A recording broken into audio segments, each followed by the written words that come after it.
పరమేశ్వరుడు ఆశీస్సులతో శ్రీవర్షిని మాత్రమే పెళ్లి చేసుకుంటాను. ఆల్రెడీ 2 సార్లు పెళ్లి చేసుకున్నాను. ఇక 3వసారి లైవ్ పెట్టి మరీ పెళ్లి చేసుకుంటానంటూ కూడా బిగ్ టీవీతో అఘోరి మాట్లాడడం జరిగింది. అయితే మరొకసారి అఘోరికి మనం మాట్లాడే ప్రయత్నం చేద్దాం. అంటే ఒకసారి ఫోన్ చేద్దాం, ఆవిడ రెస్పాండ్ అవుతుందా లేదా, నిజంగా అఘోరితో రాధాతో అఘోరినే మాట్లాడిందా లేదా అని కూడా మనం ఒకసారి లైవ్ లో చూద్దాం. నేను ఇప్పుడు అఘోరితో మాట్లాడే ప్రయత్నం కూడా చేయబోతున్నాను. ఆమె నంబర్ కి కూడా కాల్ చేయబోతున్నాను. Yes,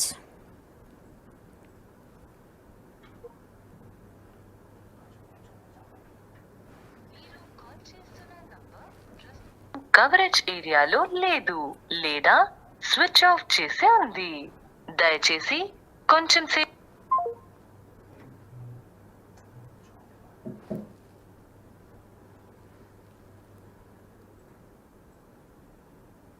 number you're calling is currently switched off. Please try later. Yes, switch off వస్తుంది.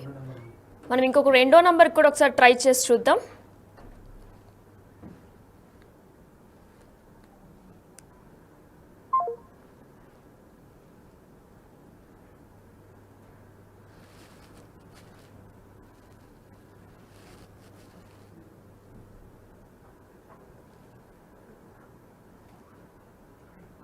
మీరు కాల్ చేస్తున్న నంబర్ 2 నంబర్స్ కూడా స్విచ్ ఆఫ్ వస్తున్నాయి. అయితే శ్రీవర్షిని మాత్రమే ప్రేమించాను, తనను మాత్రమే పెళ్లి చేసుకుంటాను. ఆల్రెడీ 2 సార్లు పెళ్లి కూడా ముందు మేము ఎవరికి తెలియకుండా చేసుకున్నాం. ఇక 3వసారి లైవ్ పెట్టి మరీ పెళ్లి చేసుకుంటామని చెప్పిన అఘోరి శ్రీవర్షిని ఇప్పుడు ఏమైపోయారు? ఫోన్ కూడా స్విచ్ ఆఫ్ వస్తుంది. బిగ్ టీవీ చేసే తనతో మాట్లాడే ప్రయత్నం చేసినా సరే స్విచ్ ఆఫ్ వస్తుంది. ఒకవేళ కనుక అఘోరి ఈ లైవ్ అంతా కనుక చూస్తున్నట్లయితే మీ వెర్షన్ కూడా మేము వినడానికి సిద్ధంగా ఉన్నాం. నిజంగా మీరేనా మాట్లాడారు రాధాతో? మరి రాధాతో అలా మాట్లాడి ఇప్పుడు శ్రీవర్షిని ఎందుకు ట్రాప్ చేశారు? నిజంగా ప్రతి ఒక్కరూ చెప్పినట్టు నిజంగానే మీరు శ్రీవర్షిని ట్రాప్ చేశారని అనిపిస్తుంది. ఇక అఘోరి కాదు శ్రీనివాసే అని నిర్ధారణ అయినట్టు కూడా తెలుస్తుంది. ఒకవేళ మీ వర్షన్ కూడా ఏదైనా చెప్పాలి అనుకుంటే అఘోరి ప్లీజ్, బిగ్ టీవీ సిద్ధంగా ఉంది మీ వర్షన్ కూడా వినడానికి. రైట్, అయితే అఘోరి రాధాతో ఏం మాట్లాడరు? జనవరి 1న వాళ్ళు పెళ్లి చేసుకున్న దాని గురించి, ఇంకా మిస్ యూ గురించి, లవ్ యూలు కూడా చెప్పుకున్నారు. శ్రీవర్షినితో ఏ విధంగా అయితే అఘోరి మాట్లాడిందో అదే విధంగా మొదటి భార్య అయినటువంటి రాధాతో కూడా మాట్లాడారు. అయితే ఒకసారి మనం ఆడియో ఇప్పుడు ఒకసారి విందాం. నేను నిన్ను చాలా మిస్ అవుతున్నా రాధి, చాలా మిస్ అవుతున్నా, చాలా గుర్తుకొస్తున్నా. బట్ ఏం చేస్తాం, కానీ నేను వచ్చుడితోనే అయితే నీకైతే తాళి కడతాను Radhi. Love you, miss you, love you.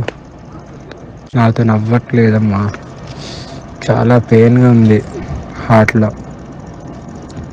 నీకైతే ఎప్పుడు నేను ఈ ప్రేమనైతే నీ నుండి మన ఇద్దరం జీవితాంతం ఇలా కలిసిమెలిసి ఒకటే ఇంట్లో ఉండాలని నా కోరిక. ఆ కోరిక నువ్వు ఎంత దూరం తీసుకెళ్తావు అనేది your decision. But for ever never నువ్వు ఎప్పుడు నాకు డిఫరెంట్. ఇంకా అది నువ్వు వేరు, ఇంకా అందరు వేరు, నా బెస్ట్ వేరు, నువ్వు వేరు, అంతే. నీ లెవర్ వేరు, ఇంక అంతే. నీకు తాళి కట్టిన తర్వాత నీకే అర్థమవుతుంది నా ప్రేమ. సరే నా ముద్దుల పెళ్ళమా, నువ్వు ఎట్లా అంటే అట్లనే. నీకు ఎక్కువ కష్టపడకు, నీకు చూడు, నీకు అయినంత వరకే చూడు, నేను వద్దంటలేను, ఓకేనా? అరే మాధవ్, నేను మాట్లాడతాను, సాయంత్రం మాట్లాడతాను. ఏ విధంగా అయితే వర్షినితో మాట్లాడారో సేమ్ అదే విధంగా రాధే అనే అమ్మాయితో కూడా మాట్లాడారు అఘోరి. అయితే ప్రతి ఒక్కరూ కూడా ఇటు శ్రీవర్షిని కుటుంబ సభ్యులు కూడా అఘోరి కాదు శ్రీనివాస్ అంటూ కూడా ఆరోపించారు. అయితే మరి ఇప్పుడు అది నిజమే కాబోతున్నట్టు తెలుస్తుంది. అయితే ఏ విధంగా అయితే మిస్ యూ చెప్పారో, లవ్ యూ చెప్పారో, నువ్వు లేకపోతే నేను ఉండలేను అన్నారో అదే విషయాలన్నీ కూడా ఒక 2-3 నెలల క్రితం రాధే అనే మహిళతో కూడా మాట్లాడారు. అయితే దీనికి సంబంధించి మరికొంతమంది మాట్లాడారు. ఇటు రుద్రస్వామి కూడా మాట్లాడారు. వారేమన్నారో చూద్దాం. నమస్కారం మిత్రులందరికీ. నేను శివరుద్ర సాధువుని. గతంలో చాలా విషయ వివరణలో ధర్మరక్షణకై తిరుగుతూ నిన్న మొన్నటి ఎల్లూరి శ్రీనివాస్ వరకు వచ్చిన విషయంలో తాళిగడుతూ ఇదే సనాతన ధర్మం అని చెప్పి మేము పార్వతీ పరమేశ్వరులు అని చెప్పి తిరుగుతూ ఒక ధర్మాన్ని తప్పుదోవ పట్టించే కార్యక్రమంలో నాకు 3 రోజుల నుంచి పెద్ద ఎత్తున చాలామంది ఫోన్లు చేసి అడుగుతూ ఉన్నారు. సనాతన ధర్మ కార్యక్రమంలో ఆడపిల్లల్ని కాపాడాల్సిన బాధ్యత సాధు సంతులకు ఉంటే ఆడపిల్లలని కళ్యాణాలు చేసుకొని ఆ తల్లిదండ్రులకు సంబంధించిన ఈ క్షోభ ఎంతవరకు న్యాయం? ఒక శివరుద్ర సాధువే ఈరోజు బయటకు వచ్చి మాట్లాడడం చేత చాలామంది బయటకు వస్తున్నారు.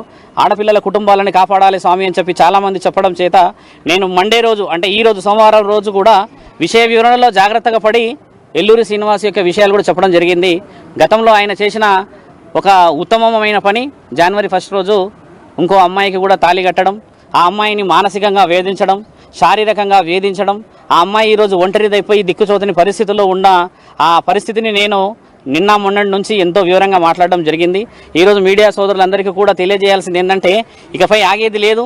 ఎల్లూరి శ్రీనివాస్కి మనందరం కూడా అఘోరి అన్న పేరు పెడుతూ తిరుగుతున్నాడు కాబట్టి ఆయన గారిని అడ్డుకునే మహాప్రయత్నంలో ఈరోజు సోమవారం రోజు పరమాత్ముడి ఆజ్ఞ వచ్చిందని చెప్పి నేను అనుకుంటున్నాను. కాబట్టి ఆ అమ్మాయికి మీరందరూ మీడియా ముఖంగా ఈరోజు ముఖ్యమైన వ్యక్తులు పోలీస్ అధికారులే కానీ మన ముఖ్యమంత్రియే కానీ అక్కడ చంద్రబాబు నాయుడు గారు పవన్ కళ్యాణే కానీ తెలంగాణ ఆంధ్ర రాష్ట్రాల్లో ఉన్న దిగ్గజాలందరికీ కూడా మేము విన్నపించుకునేది ఏంటంటే ఇలాంటి వ్యక్తుల్ని మనము ఈరోజు ఉత్సాహపరిస్తే రానున్న సమాజంలో ఆడపిల్లలకి రక్షణ లేకుండా పోతుంది. దానికి పైశాచికత్వంగా మన వాళ్ళు సనాతన ధర్మం అని పేరు పెట్టడం జరుగుతుంది. కాబట్టి ఎల్లూరి శ్రీనివాస్కి ఇకపైన నేను నిన్న సాయంత్రము ఆజాద్ గారితో కూడా మాట్లాడడం జరిగింది, అడ్వకేట్ గారితో. ఆయన గారు కూడా పెద్ద ఎత్తున ముందుకు వెళ్దాం రుద్ర గారు, ఆయన గారు చేసిన అన్యాయాన్ని మనము ఖచ్చితంగా అందరికీ తెలియజేయాలని చెప్పారు. కాబట్టి ఈరోజు నాతో పాటు కూడా మాధురి